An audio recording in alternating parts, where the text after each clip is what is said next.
Olá, meus amores, tudo bem com vocês? Então, nós chegamos à nossa última videoaula de matemática, que é a nossa videoaula revisional. Fiquem aí com os conteúdos para a nossa prova. O que é multiplicação? A multiplicação, ela é uma forma resumida de se escrever a adição de parcelas iguais, ou seja, é uma forma de simplificar os nossos cálculos de adição quando as parcelas se repetem, quando elas são iguais, tá ok? Nós vamos ver aqui, contar uma historinha para vocês, né? A Ana e o Pedro, eles resolveram passear no campo, numa fazendinha. E muito entusiasmados com tudo que era novidade ali para eles, né, os animais e tudo mais, eles resolveram sair pelo campo observando a natureza. E eles se depararam com várias borboletas, né, voando. Então, eles resolveram observar melhor, né, aquelas borboletas que ali estavam e viram que elas estavam separadas em grupos. Então, ó, um grupo com 3 borboletas, outro grupo com mais 3 borboletas, outro com mais 3 e, por fim, mais um grupo com 3 borboletas. Nós temos aqui 4 grupos, cada um com 3 borboletas. Bem, para saber o total de borboletas que tem ali, a gente tem a opção de fazer a adição. Então, vamos lá. 3 mais 3 borboletas desse aqui, mais 3 borboletas daquele grupo ali, mais 3 borboletas do último grupo lá, ok? Então, nós temos aqui 3 mais 3 mais 3 mais 3 vai ser igual a 12, tá ok? Mas a gente já sabe que existe uma maneira de simplificar essa adição com as parcelas iguais, porque se vocês observarem aqui, nós temos, ó, adição de parcelas das parcelas 3, ok? Nós temos 1, 2, 3, 4 vezes o 3. Então, transformando em multiplicação, nós teremos 4 vezes 3, tá? São 4 grupos, cada um com 3 borboletas. Isso vai ser igual a 12, tá ok? Vamos ver mais um exemplo? Nessa mesma fazendinha, né, onde mora um menininho chamado Zeca, tem muitas galinhas, né? Eles criam muitas galinhas e essas galinhas dão ovos. Zeca todos os dias separa as galinhas com os seus ovos para saber quantos ovos elas colocaram naquele dia, ok? Então vamos lá. Ele separou 1, 2, 3, 4, 5 galinhas. Cada galinha, se vocês observarem, elas colocaram 1, 2, 3, 4 ovos. Então, nós temos 5 galinhas e cada galinha colocou 4 ovos. Zeca resolveu fazer as contas para saber ao todo quantos ovos essas galinhas, né, elas colocaram. Então, vamos lá. Nós temos, pela adição, 4 mais 4 mais 4 mais 4 mais 4. Tá ok, ó? 1, 2, 3, 4, 5 galinhas. Cada uma delas colocou 4 ovos. Então, isso aqui vai ser igual a 20, tá? Só que a gente sabe que tem como simplificar essa adição aqui em que as parcelas se repetem, ó. O 4 é a parcela que está se repetindo. Eu posso simplificar isso aqui numa multiplicação, porque minhas parcelas são iguais.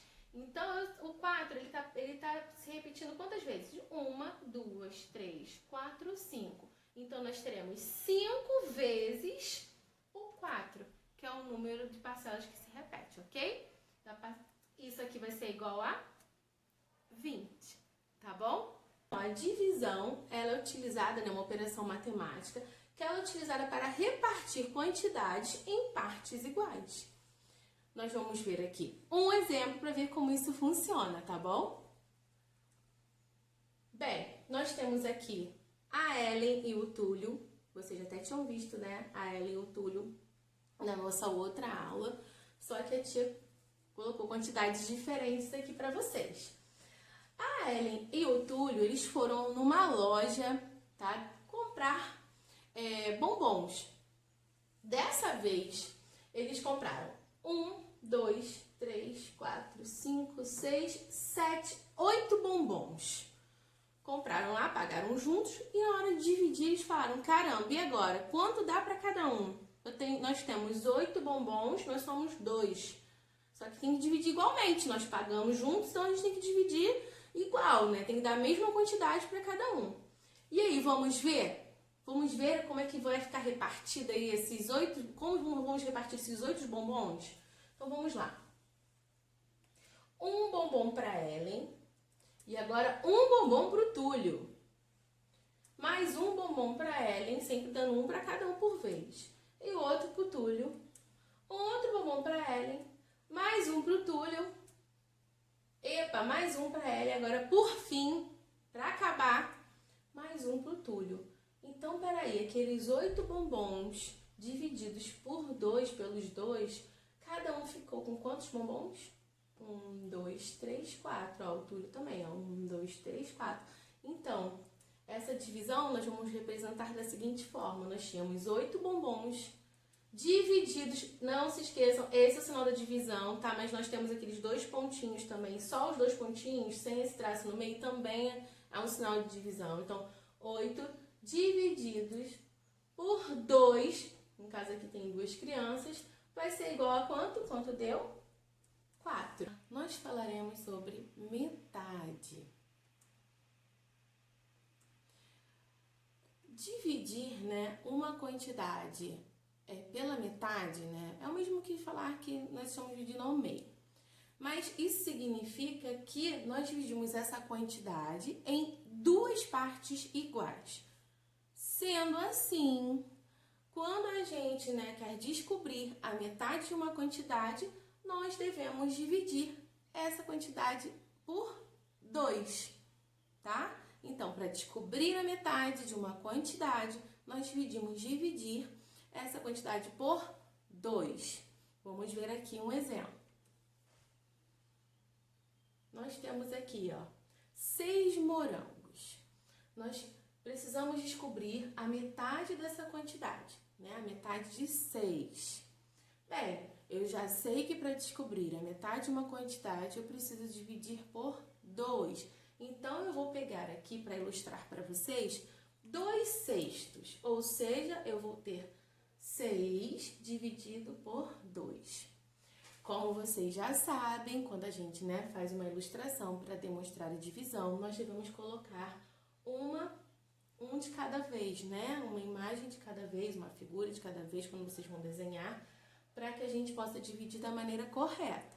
Então, vou começar aqui dividindo os meus morangos nesses 2 cestos. Meu primeiro morango no primeiro cesto, o segundo morango vai para o segundo cesto. Agora, eu volto para o primeiro cesto. Meu terceiro morango, quarto, voltei para o primeiro cesto, quinto morango, para fechar o sexto morango. Então, nós temos aqui, ó, 6 morangos no total que foram divididos em 2 cestos. Sendo assim, a nossa divisão, vou colocar aqui por sentença, né, para representar para vocês. Nós temos 6, que é o total de morangos, divididos por 2, que são 2 cestos. E encontramos quantos morangos em cada cesto? 1, 2, 3, olha aqui, 1, 2, 3. Então, 6 dividido por 2 é igual a 3. Sendo assim, a metade de 6 é 3. Terça parte. Como que a gente... Não, o que é terça parte? Como que a gente calcula a terça parte de uma quantidade? Então, vamos lá. A terça parte, né, de uma quantidade é o mesmo que dividir em 3 partes iguais, tá? Então, para descobrir a terça parte de uma quantidade, nós devemos dividir esta quantidade por 3. Então, para que a gente possa descobrir a terça parte de uma quantidade, nós dividimos por 3. Então, vamos ver aqui um exemplo. Nós temos aqui agora, nós temos 6 maçãs. Quando a gente calculou a metade, eu representei, né, a divisão por 2 com 2/6. Agora, nós queremos calcular a terça parte e precisamos dividir por 3. Então, agora eu vou colocar 3/6 aqui para representar a divisão por 3. Então, nós temos, ó, 1, 2, 3/6. Então, eu quero dividir, né, 6 maçãs em 3/6 para descobrir quanto é terça parte de 6. Vai funcionar do mesmo jeito a divisão. Uma maçã em cada cesto, depois eu volto para o primeiro cesto até terminar minhas maçãs, tá? Não se esqueçam disso. 1, 2, 3 maçãs. Já completei aqui uma em cada cesto, vou voltar para o primeiro cesto. 4, 5, 6 maçãs. Já fiz minha divisão aqui, já dividi minhas 6 maçãs em 3/6 para descobrir aí qual é a terça parte de 6. Vamos representar aqui essa divisão por sentença, tá? Então, fica 6 dividido por 3. E aí, qual é o resultado disso? Bem, 1, 2 maçãs de 1/6, 2 no outro e 2 no terceiro cesto. Então, 6 dividido por 3 é igual a 2, tá? Então, 6 dividido por 3 será igual a 2. Sendo assim, se eu já sei que 6 dividido por 3 é igual a 2, a terça parte de 6 é igual a 2. E aí, par ou ímpar? Vamos descobrir agora o que quer dizer isso. Números pares, né? Quando a gente separa os elementos de um conjunto de 2 em 2 e não sobra nenhum elemento, nós dizemos que é um conjunto par. Vamos ver aqui de uma forma mais concreta para vocês. Bem, nós temos aqui 2 frutas. Então, nós temos um par. Nesse caso, nós temos 4 frutas. Ó, vou separar de 2 em 2. 2 aqui, outra aqui. Então, não sobrou nada. Nós temos 2 pares de frutas. Nesse caso, nós temos 6 frutas. Vou separar 2, mais 2 e agora mais 2. Nós formamos 3 pares de frutas. Por fim, nós temos 8 frutas. Vamos formar pares? Então, vamos lá. 2 aqui, mais 2. Por fim, mais 2. Nós formamos 4 pares de frutas. Em nenhum desses casos aqui houve sobra, então são todos pares. Mas, pois bem, todos os numerais terminados em 0, 2, 4, 6 e 8 são considerados números pares, tá ok? Então, são números que podem se agrupar de 2 em 2. Então, qualquer número terminado em 0, 2, 4, 6 e 8 é considerado um número par. Vou colocar aqui alguns exemplos. O número 10 termina em 0, então é um número par. O número 32 termina em 2, também é um número par. O número 24 termina em 4, é um número par. 46 termina em 6, número par. E por fim, 58, como exemplo, terminado em 8, também é um número par. Vamos ver agora, então, a definição para um número ímpar. O que são números ímpares? Bem, quando separamos os elementos de um conjunto de 2 em 2, né, mas sobra algum elemento ali, significa que aquele número ali ou que aquele conjunto é ímpar. Vamos ver isso direitinho. Nós temos aqui uma bala. Bem, eu tenho mais alguma bala para formar um par? Não, né? Então, uma bala não forma par. Nós temos 3 pirulitos. Vou formar par aqui. Caramba, eu só consegui formar um par. Teve uma sobra, né? Eu não consigo formar par com o pirulito que sobrou.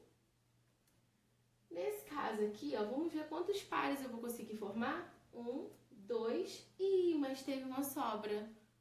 Então, ó, nós temos aqui 5 balas, mas teve uma sobra. Agora, nós temos aqui 7 pirulitos. Vamos ver se vai ter sobra ou não. 2, 2 e 2 e sobrou um. Né? Então, o 7 é um conjunto ímpar. Agora, nós temos 9 bombons. Vamos ver quantos pares nós formamos. 1, 2, 3, 4. E sobrou um bombom ali. E eu não tenho como formar par com ele. Então, 9 também é um número ímpar, tá? Então, todos os numerais que terminam, né, em 1, 3, 5, 7 e 9 são numerais ímpares. Vamos ver aqui alguns exemplos. 11 termina com o número 1, então é considerado um número ímpar. 23 termina com o número 3, é considerado um número ímpar. 45, ó, termina em 5, número ímpar. 37 terminou com 7, número ímpar. Para finalizar, 59 terminado em 9 também é um número ímpar. Nós vamos falar sobre simetria. Então, vamos lá descobrir o que quer dizer isso. Vem comigo! E o que é simetria? Simetria é tudo aquilo que pode ser dividido em partes, sendo que ambas devem coincidir perfeitamente quando são sobrepostas. A simetria está presente em toda parte, seja na natureza, nas artes ou na matemática. As retas que levam a esse tipo de divisão chamam-se eixo de simetria. Na imagem a seguir, nós veremos esse eixo que está cortando a imagem ao meio, né? Esse eixo na vertical é chamado eixo de simetria. O mesmo acontece nessa imagem com essa linha vermelha, esse aí é o eixo de simetria dessa imagem. No caso dessa imagem da Joaninha, o eixo de simetria é essa linha aqui branca cortando a imagem ao meio. Algumas figuras podem ter mais de um eixo de simetria. Um exemplo é o retângulo. Ele tem 2 eixos de simetria. Então, crianças, chegamos ao fim, né, de um ano muito conturbado, um ano com muitas experiências diferentes, tanto para vocês quanto para mim, para todos, né? Foi um ano que todos nós precisamos superar as nossas dificuldades, precisamos ultrapassar obstáculos. E eu não poderia deixar de terminar a nossa última videoaula dizendo que eu estou muito orgulhosa de todos vocês. Vocês foram incríveis. E eu jamais vou esquecer todos os nossos momentos, tudo que a gente dividiu ao longo desse ano, toda a força que vocês me passaram. Eu serei eternamente grata por tudo, tá? Um grande beijo no coração de todos vocês. Eu amo cada um de vocês, tá? Fiquem com Deus.